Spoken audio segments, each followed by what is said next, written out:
সকাল সকাল উঠে পড়েছি কাজের জন্য। আমাদের মেয়েদের জীবনটা কেমন জানো, শ্বশুরবাড়িতে যত কাজ করবে তত ভালো, কিন্তু কাজ না করলে তুমি খারাপ। তাই শ্বশুরবাড়ি তোমাকে কাজ করেই খেতে হবে, এটা কিন্তু মনে রাখতে হবে তোমাদের। শুধু তোমরা না, আমিও মনে রেখেছি। কিন্তু একটা কথা কি জানো তো, তুমি শ্বশুরবাড়িতে যতই কাজ করো না কেন, তোমার নাম কোনোদিনও হবে না।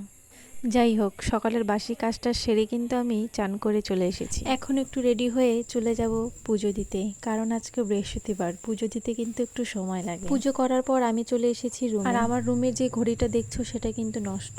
আর এখন বাজে বেলা 11:30। খুব খিদে পেয়ে গেছিল, তাই কিন্তু একটু বিস্কুট আর জল খেয়ে নিচ্ছি। আর এদিকে বোতলে হাত দিয়ে দেখি বোতলের মুখাটা খুঁজে পাচ্ছি না। সারা বাড়ি এদিক ওদিক করে খুঁজলাম, খুঁজে কিন্তু পাচ্ছি না। তবে হঠাৎ করে দেখো একটা জাদু হয়ে গেল, পরে দেখছি আমার হাতেই মুখাটা রয়েছে, আর আমি এদিকে মানে পাগলের মতো খুঁজছি। তারপরে কিন্তু আমার বিছানাটা আমি পরিষ্কার করে নিচ্ছি, যেহেতু এলোমেলো হয়েছিল, সকাল থেকে কিন্তু সময় পাইনি।